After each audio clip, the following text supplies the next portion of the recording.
Shalom, selamat pagi Bapak Ibu Saudara-saudari. Kita berjumpa kembali dalam Renungan Harian Toraya, edisi Rabu 19 November 2025. Kita kembali bersama akan merenungkan firman Tuhan. Mari kita siapkan bacaan kita dari kitab Yesaya pasal 66 ayat 14 hingga ayatnya yang ke-24. Mari berdoa untuk meminta tuntunan Tuhan. Kita berdoa.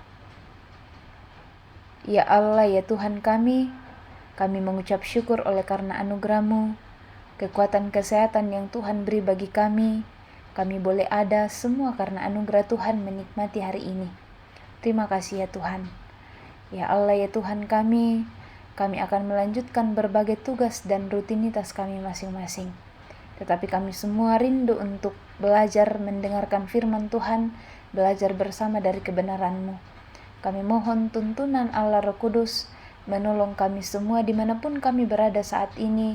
Biarlah betul-betul kami mampu menjadi pendengar yang baik, menjadi pendengar yang taat dan setia.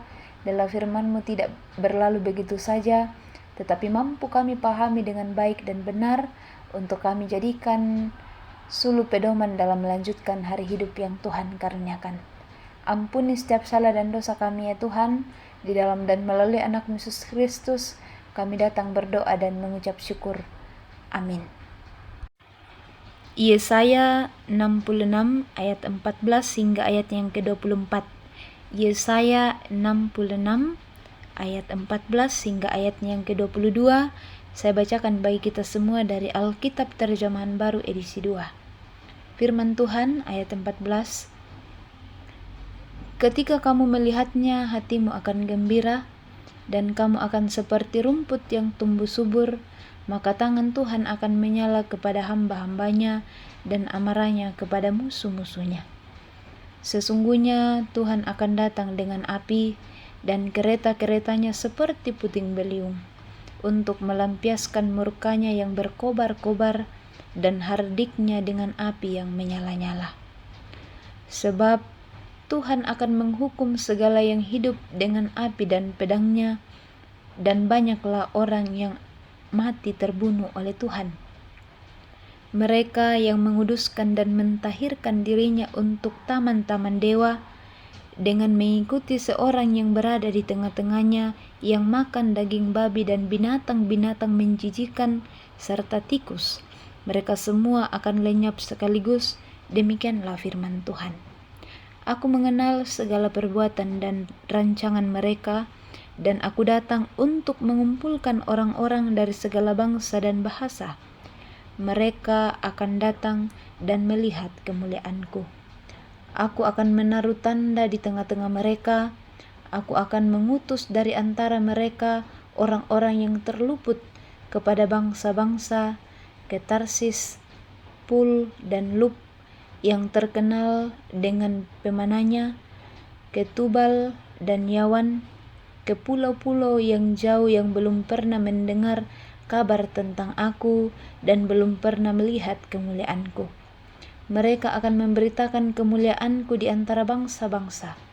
Mereka akan membawa semua saudaramu dari antara segala bangsa sebagai persembahan untuk Tuhan, di atas kuda dan kereta, di atas usungan, di atas bagal dan unta betina yang cepat, ke atas gunungku yang kudus, ke Yerusalem. Firman Tuhan, sama seperti orang Israel membawa persembahan dalam wadah yang tahir ke dalam rumah Tuhan. Di antara mereka akan kuambil juga imam-imam dan orang Lewi, firman Tuhan. Sebab sama seperti langit dan bumi yang baru yang akan kujadikan itu tetap ada di hadapanku, demikianlah firman Tuhan. Demikianlah keturunanmu dan namamu akan tetap ada. Bulan berganti bulan dan sabat berganti sabat. Seluruh umat manusia akan datang untuk sujud menyembah di hadapanku, firman Tuhan. Mereka akan keluar dan memandangi mayat orang-orang yang telah memberontak kepadaku. Sungguh ulat-ulatnya tidak akan mati dan apinya tidak akan padam. Semuanya akan menjadi kengerian bagi segala yang hidup. Amin. Melalui bacaan kita hari ini Bapak Ibu, tema yang menjadi perenungan kita adalah hati yang tertuju pada Tuhan. Hati yang tertuju pada Tuhan. Bacaan kita, Yesaya menekankan pentingnya penyembahan yang tulus kepada Tuhan. Hati yang terarah pada Tuhan bukan sekedar ritual kosong. Tuhan memandang kepada orang yang rendah hati dan taat, bukan kepada yang melakukan ritual saja. Firman Tuhan ini mengingatkan kita untuk berbalik bertanya pada pribadi dan diri kita masing-masing. Apakah hati kita selalu terhubung dengan Tuhan? Sudahkah setiap apa yang kita lakukan, kita fokuskan untuk kemuliaan Tuhan? Hal ini sangat penting Bapak Ibu Saudara-saudari, agar kita tidak terlena mengerjakan sesuatu yang sia-sia. Karena setiap hal penting didasarkan pada kebenaran Tuhan.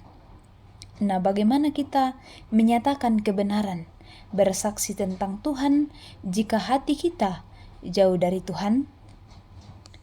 Firman Tuhan ini menjadi pengingat juga arahan bagi kita untuk memahami bahwa bukan hanya tindakan kita yang Tuhan perhatikan, tetapi bagaimana hati kita yang selalu terkoneksi dengan Tuhan. Sadar atau tidak sadar Bapak Ibu Saudara-saudari, banyak umat Tuhan yang kemudian aktif dalam pelayanan, aktif dalam persekutuan, tetapi hatinya jauh dari Tuhan. Itu yang dikatakan penyembahan yang hanya sekedar ritual, rutinitas atau seremonial. Dari bacaan kita menggambarkan penghakiman, tetapi ada harapan besar, yaitu janji pemulihan bagi umat yang setia kepada Tuhan.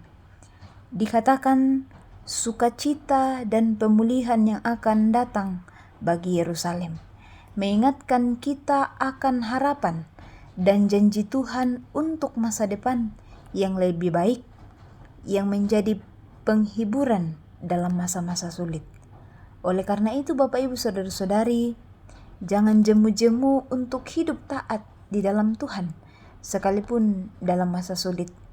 Allah di dalam Kristus Yesus memberi kita jaminan hidup jika kita selalu dan mau hidup taat kepadanya.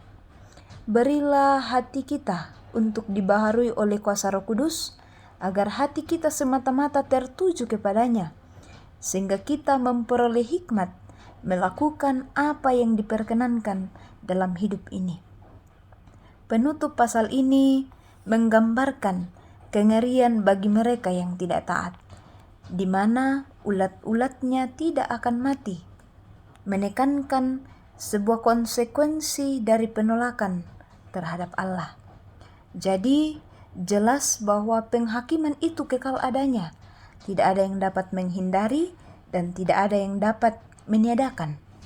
Bapak Ibu yang sama dikasihi Tuhan, hidup ini menjadi kesempatan untuk membangun hubungan yang baik dan benar dengan Tuhan. Datanglah kepadanya, Ia selalu menanti kedatangan kita.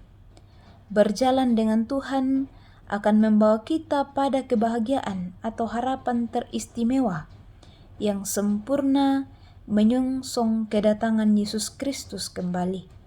Ia adalah Bapa kita, maka kita adalah anak-anak-Nya. Tuhan dimuliakan. Amin firman Tuhan. Bapak Ibu, mari berdoa bersama. Kita berdoa.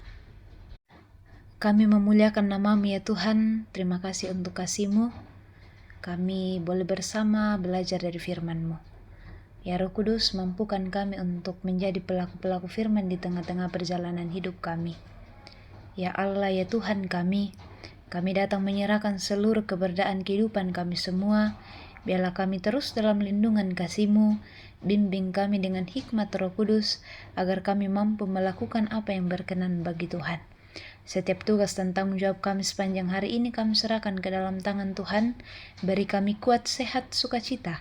Biarlah boleh kami lakukan di dalam kehendak Tuhan, semata-mata untuk hormat dan kemuliaan nama Tuhan sendiri. Ya Tuhan, kami berdoa untuk segenap jemaat Tuhan, semua pendengar saat ini dalam pergumulan mereka masing-masing. kuatkan dan teguhkan mereka semua, biarlah terus meyakini bahwa kasih Tuhan akan terus menyertai mereka sekalipun dalam pergumulan hidup, dan kami terus mengandalkan kuasa dan kehendak Tuhan. Ya Tuhan, kami berdoa untuk segenap pemerintah kami, berkati mereka semua, karuniakan hikmat untuk dengan penuh bijaksana memerintah kami, bela damai sejahtera-Mu betul-betul kami nikmati melalui kehidupan berbangsa dan bernegara kami. Ya Allah, ya Tuhan kami, terima kasih. Inilah doa kami, doa syukur pengharapan kami, yang kami bawa melalui anak-Mu Yesus Kristus Tuhan dan Juru Selamat kami yang hidup, kami datang berdoa. Amin. Bapak, Ibu, Saudara-saudari, selamat melanjutkan hari ini. Salam sejahtera bagi kita semua. Selamat pagi.